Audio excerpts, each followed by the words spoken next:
왜 항상 만든 사람은 먹기 싫을까? 빠쭈니. 안녕하세요. 딸기 짬차를 위해 생일을 맞이한 빠쫀이라고 합니다. 며칠 전 지름신이 강림하셔서 딸기를 샀는데 결국 이렇게 됐네요. 생크림 과일 케이크를 좋아하는 올드한 취향이기에 딸기 생크림을 만들어 볼 거예요. 속에 커스터드 크림을 넣어줄 겁니다. 계란 노른자 75g에 설탕 70g을 넣고 진짜 열심히 저어줍니다. 어느 정도 잘 섞였다 싶으면 소량의 설탕과 바닐라 우유를 넣고 데핀 우유 200ml와 계란을 섞어줍니다. 이때 따뜻한 우유에 계란이 익지 않게 좀 빨리 계란을 저어주셔야 돼요. 이렇게 어느 정도 섞인 계란물에 박력분 20g을 넣고 정말 빠르게 또 저어줍니다. 지금까지 열심히 저어준 저것을 다시 냄비에 넣고 센 불에서 눌러붙지 않게 잘 저어주면 이렇게 꾸덕해지는 마법이 일어난답니다. 짜란! 여기다가 버터 16g을 넣고 또 저어주면은 어느 정도 윤기 나고 향긋한 커스터드 크림이 된답니다. 근데 자꾸 졌다 말한 거 보니 어느 정도 감이 오셨죠? 네, 오늘의 테마는 휘핑이에요. 근데 휘핑이 망가짐, 수고링, X를 눌러 제 오른팔에 조이를 표해주세요. 잘 만들어진 따뜻한 커스터드 크림을 철판에 넓게 펼친 뒤 냉장고에서 빠르게 30분 정도 식혀줄 거예요. 이때 세균 번식을 막기 위해 랩이나 식용 비닐을 저렇게 공기가 들어가지 않도록 잘 눌러주세요. 잘 식힌 커스터드 크림을 망했네? 아니, 망한 거 아니에요. 원래 저게 냉장고에서 30분 정도 있으면 단단하게 굳거든요. 그래서 저렇게 체에 한번 걸러주면은 조금 더 부드러운 식감의 커스터드 크림을 만들어 줄 수 있어요. 근데 저거는 조금 많이 꾸덕꾸덕한 편이긴 해요. 잘 나왔죠, 어쨌든? 그 뒤 우유 35ml와 버터 27g을 퓨전해주세요. 짠! 이제 제누아즈를 만들 건데요. 솔직히 제가 빵을 넣으면 과자가 나오는 마법의 손을 가지고 있어서 약간 긴장되네요.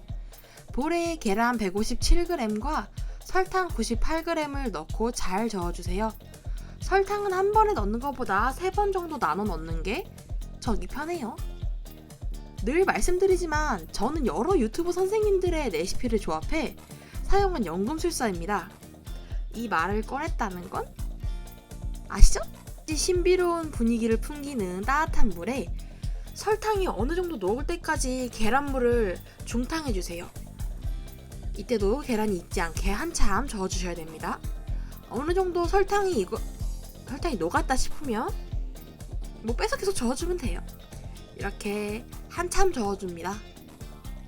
언제까지가 되냐면 글쎄요, 한 15분? 15분 후에 상태를 보면 아직도 멀었어요.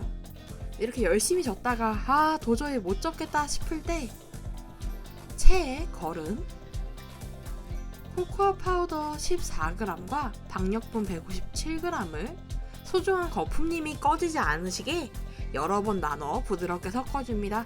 제가 시간 관계상 여러 번 편집을 했지만 저는 사실 7번 나눴어요. 지금 여러분들은 섞는 거 반, 흘리는 거 반을 하는 빠쪼니의 반죽을 보고 계십니다. 이렇게 소중한 거품이 꺼지지 않게 열심히 천천히 가루듯이 반죽을 해주는데 원래는 이게 가루들을 먼저 섞고 반죽을 해주는 게 좀 더 편해요. 안 그러면 저처럼 이렇게 반죽이 얼룩덜룩하답니다. 그런데 말입니다. 문득 섞다가 생크림도 칠 생각을 하니 정신이 아득해졌지 말입니다. 그래서 가뜩이나 없는 거품이 죽는 걸 못 봤어요. 그냥 무의식적으로 열심히 섞어주다가 아까 퓨전한 버터를 저기 버터 위에 써있는 3자처럼 3등분을 해줘서 부드럽게 한참을 섞다가 틀에 부었을 때 돼서 이제 뭔가 이상한 걸 깨달은 거예요. 이번에도 3분의 1 정도밖에 차지 않았거든요. 왠지 카스테라떼의 악몽이 떠오르네요. 이제 틀에 넣을 때까지만 해도 그래도 제노아즈인데 오븐에서 160도에 30분 굽다 보면은 부풀지 않을까 했는데 짜란! 저는 초코 밀떡을 구웠던 것이에요. 밑에 있는 도마보다 얇은 두 개의 시트에 밀려오는 당혹스러움은 일단 제쳐두고 엉망진창으로 나와 열받은 시트를 진정시킨 사이 깨끗이 닦은 딸기의 물기를 제거해줍니다. 그리고 학창시절 프루트 닌자 하던 실력을 발휘해 적들을 사정없이 베어줍니다. 벤 적의 숫자에 비해 나온 접시가 적다는 건 기분 탓이 아니에요. 제가 좀 많이 주워 먹었어요. 배가 고팠거든요. 근데 저 주워 먹은 게 나중에 엿보러 와요. 예산 부족으로 생크림 구매에 실패하였습니다. 그래서 냉장고에 처박혀 있던 식물성 생크림을 적당량 따라주고 설탕 이빠이 넣고 열심히 저어줍니다. 저는 저 작업을 끝으로 파란 쪽을 잃어 샹크스가 되었답니다.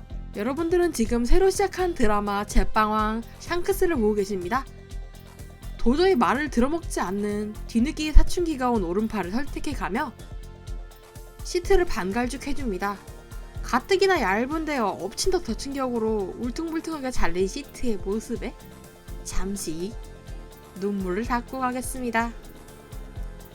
저거는 커버가 안 되더라고요. 물과 설탕을 1대1로 맞춰 끓여 케이크 시트에 바를 시럽을 준비해줍니다.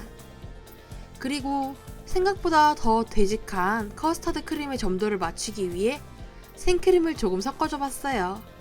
언제 쓰나 싶었던 돌림판 드디어 꺼내주고요. 시트를 얹고 커스터드 크림을 밑면에 펴 발라줍니다. 그런데 스패츌라가 시트에 닿는 순간 느꼈어요. 양이 많이 부족하다는 것을요. 생각보다 더 적은 양을 걱정해 밑면은 최대한 크림을 얇게 펴 발라줍니다. 그래도 밑에 공간이 비어있으면 맛이 없으니까 최대한 골고루 발라줬어요. 딸기 케이크라는 이름에 걸맞게 주연 배우인 딸기를 무대에 가득히 채워줍니다. 그리고 오늘은 굉장히 날씨가 추우니 딸기들이 감기에 걸리지 않게 커스터드 크림으로 이불을 덮어줍니다. 그런데 생각보다 커스터드 크림의 양이 작아서 당초에 계획했던 겨울 이불의 두꺼움이 아니라 여름 이불 정도가 되겠네요. 한 모시? 어쨌든 추워하는 딸기들을 못 본 척하고 시트를 덮어줍니다. 그리고 울퉁불퉁한 케이크를 매끄럽게 만들어주기 위한 기본 토대 공사를 시작했습니다. 1차, 2차 모두 크림을 얇게 여러 번 발라주어 파인 데는 메꿔주고 높은 데는 살짝만 발라주는 작업을 했어요. 그래서 공사가 끝났을 때는 겉보기에 괜찮은 것 같은데? 라고 할 만큼 약간 함정스러운 케이크를 만들어 봤습니다. 보통 크림을 약간 깎으면서 만드는데 저는 점점 계속 더해서 저거 다 크림이에요.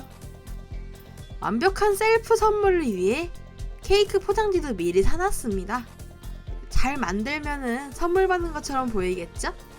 학창시절 했던 케이크 제조 봉사를 경험삼아 만들어 봤어요. 이제 아까 삼갈죽했던 딸기의 가운데 부분을 모아 케이크 윗부분에 이쁘게 쌓아줄게요.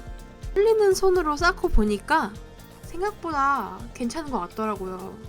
근데 이게 자를 때는 조금 불편한데 이쁘기만 하면 되죠 뭐. 남는 딸기로 옆면도 장식해줍니다. 옆에 무늬도 안 내고 귀찮음도 때울 겸 일석이조죠. 그런데 아까 주섬주섬 주워 먹었던 딸기의 업보가 여기서 터졌습니다. 얼추 비율 맞춰서 붙이고 있는데 한 개가 부족한 거예요.